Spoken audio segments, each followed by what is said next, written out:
Today we're going to be doing my yearly brake service on my 2007 Ski-Doo Renegade. We're going to go ahead and we're going to inspect the brake pads, and then we're going to go ahead and change out the brake fluid on this. Some simple projects to make sure your sled stays running well, or stopping well. Okay, so this project's relatively simple. All you really have to do is work in here in the sled and then work up here on the handlebars. So to do this, we're going to go ahead and we're going to start by looking down here at the brakes. We're going to do a quick inspection of the brake pads to see if everything looks okay. Now, brake pads on the sled, you have your brake rotor here, and then you have your pads right here. This should be a little bit loose, that is fine. And then this is going to be your brake caliper, and then you're going to have your brake pads within here. So to remove the brake pads, there are two pins here. So pin 1 and pin 2 that need to come out, and then you can just remove the pads. So all you really have to do is remove these two pins. So that's one. I gotta find that. And then 2 right here. All right, gonna take some needle nose pliers. Just simply remove these.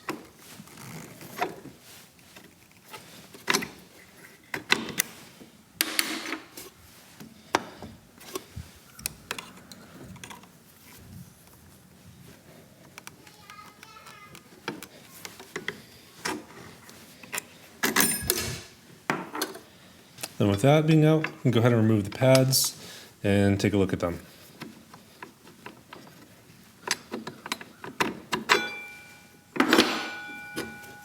Okay, so looking at the pads, they look pretty good. I mean, they're still pretty thick, plenty of pad material left. So one of the things that you're looking for here is if there's any uneven wear that could cause an issue, but these look completely fine. So I will link these in the description below if you want to pick them up. I'd either get the Brembo ones or these ones here. All right, since these are completely fine and there really isn't any significant wear other than the rust up here, which kind of concerns me. It's probably something I'm gonna have to look at replacing later. I mean, so where these are making contact, this is in contact here. This is hitting the rusty surface up here. I haven't driven in a while. Probably going to drive it for a little bit, see how it looks. If it still looks rusty like this, I'm going to end up replacing this rotor as well.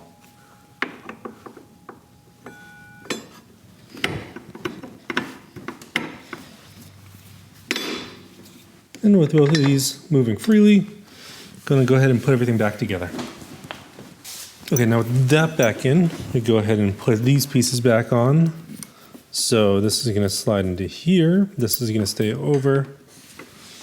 And then I'm going to use this to hold everything together.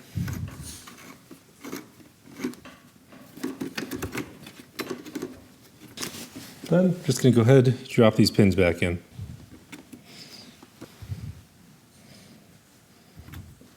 Relatively simple as that. Now after that's done, your brakes are all set, we're going to move on to the brake bleeding. Now for this, I like to inspect the fluid, take a look at, see how it actually looks. And then we're going to go ahead and we're going to drain the fluid. Two real ways that people do this is, one, you can use a vacuum bleeder, or 2, you can just slowly pump everything through the system. We're going to go ahead and slowly pump everything through the system.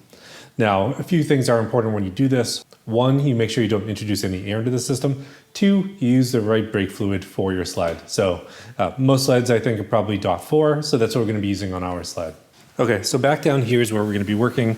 On the revs, I have this one bleeder here. So we're going to go ahead and pull the rubber cap off of this, so we're not going to lose this. So this is what we're going to be opening up to bleed the brake fluid. And then your brake reservoir is going to be up here. You can see it right here. So we're going to go ahead and take out these two Phillips heads to open it up. We want to make sure we get this as level as possible while we're working on it too. So for mine, I'm actually going to remove this rubber thing, and then we'll just focus on the brake fluid that's in there. All right, so inside of it, semi-cloudy, so you can see that. We're going to go ahead and flush this all through. So these Mighty-Vac kits are pretty much industry standard, and they work really well. So we're going to go ahead and use this to catch all the fluid so that it doesn't drop on the ground. Now what I'm going to do here is take this, and this is going to go over the top of this to catch that as I'm pumping the fluid through. And then you need to have a clear tube here to watch to make sure there's no air coming through. So with that, we can go ahead and get started. So we're gonna take a wrench and we're gonna open this up slightly and crack this to let some fluid out. So here we go. This is gonna be an 11 millimeter. I'm gonna go ahead and I'm gonna crack this. Man, that is on there tight. It's been a while. It's actually been a year. So with this opened and cracked, I'm gonna go ahead and pump a little bit of fluid through the system. And you can see the fluid start coming out.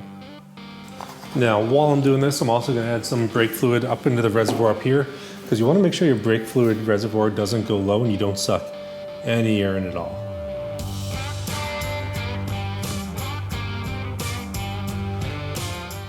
Now, while I'm doing this, I like to go nice and slow.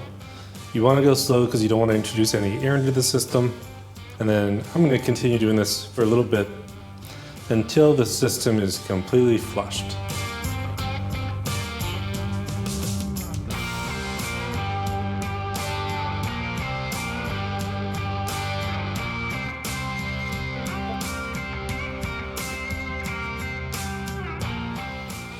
Okay, you can see the min line there. That's what we're going to be targeting. We're actually going to try to get slightly over, and then we're going to go ahead and close this off. Now, you know you're done when this is essentially the fluid coming in is the same color as the fluid coming out of here. And you can see it's a little bit old, it's a little bit darker here. So all that's going to be replaced. Now we're going to go ahead, tighten this up, and I'm going to show you how to do that before we top everything off. So I'm going to take my 11 millimeter, get ready down here. I'm going to squeeze one last time, and then I'm going to hold it down, and I'm going to tighten this off. Now that should close this off. It pushed everything out, so there's no air in the system. And then I'm going to go ahead and let go. Then I'm going to squeeze again, and this should be nice and hard, and it is. Okay, so then I can go ahead, disconnect this, and dispose of this correctly. Okay, so you can see now I'm pretty much at the min line. The fluid is nice and clean. If I go ahead and try to squeeze this, it doesn't squeeze as far because the brakes are now closed off. Then I'm going to go ahead and put the cover back on this, put the little black cover back on that, and I should be all set. Pretty straightforward project. Takes maybe an hour max to do, and you can get through it with minimal tools. So I'll make sure that I go ahead and link everything that I use in the description below if you want to pick it up yourself and do it yourself, but nice and easy project. Thanks for tuning in to Smackey's Garage this week. Don't forget to like this video, subscribe to this channel, and I'll see you next week. And let's hope for some snow.